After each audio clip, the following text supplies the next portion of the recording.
देश के आर्थिक ढांचे को मजबूती देने में जुटी मोदी सरकार की एक और बड़ी कामयाबी होगी ई वे बिल।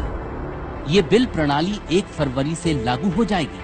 तो चलिए आपको बताते हैं कि आखिर ये बिल है क्या। अगर 50,000 रुपए से अधिक कीमत का कोई प्रोडक्ट राज्य या राज्य से बाहर भेजा जाता है तो सप्लायर को ई वे बिल जनरेट करना होगा। मतलब GSTN पोर्टल पर ऑनलाइन रजिस्ट्रेशन करें। इसकी जानकारी सरकार को देनी होगी। खरीदार को भी GSTN पोर्टल पर जानकारी देनी पड़ेगी कि उसने वस्तु को खरीदा या रिजेक्ट किया। कोई जानकारी ना देने पर उसे खरीदा ही माना जाएगा। जब सप्लायर ई वे बिल को GSTN पोर्टल पर अपलोड करेगा तो एक यूनिक ई वे नंबर यानी EBN जनरेट होगा। ये एक EBN सप्लायर, ट्रांसपोर्टर और खरीदार तीनों के लिए होगा। जो वस्तुएं GST के दायरे में नहीं आती हैं, उन पर भी ये बिल लागू होगा। एक ही ट्रक में कई कंपनियों का सामान होने पर ट्रांसपोर्टर को एक कंसोलिडेटेड बिल भी बनाना होगा। ये बिल 1 से 15 दिनों तक मान्य होगा।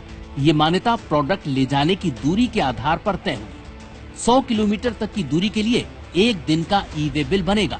100 से 300 किलोमीटर तक की दूरी के लिए 3 दिन, 300 से 500 किलोमीटर तक की दूरी के लिए 5 दिन, 500 से 1000 किलोमीटर तक की दूरी के लिए 10 दिन और 1000 से ज्यादा किलोमीटर तक की दूरी के लिए 15 दिन। इस ई बिल के आने के बाद टैक्स चोरी पर लगाम लगेगी।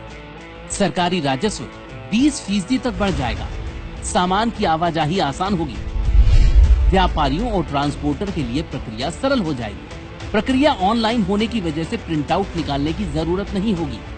ई वे बिल से हर दिन लगभग 50 टन कागज की बचत होगी। इस तरह से बड़ी संख्या में पेड़ कटने से बचेंगे, यानी पर्यावरण को फायदा होगा। कुछ प्रोडक्ट्स पर ई वे बिल लागू नहीं होगा। इनमें से कॉन्ट्रासेप्टिव, जुडिशियल और non judicial stamp paper, newspaper, jewellery, khadi, raw silk, Indian flag, human hair, kajal, दिए, चेक, म्युनिसिपल वेस्ट, पूजा सामग्री, LPG, केरोसिन, हीटिंग एड्स और करेंसी शामिल है। अनुमान है कि हर दिन लगभग 40 lakh e way bill generate होंगे। तो अब इस बिल के बारे में सारी जानकारी हमने आपके सामने रख दी है। आप इधर उधर की बातों में आकर ज्यादा कंफ्यूज मत हो जाइएगा।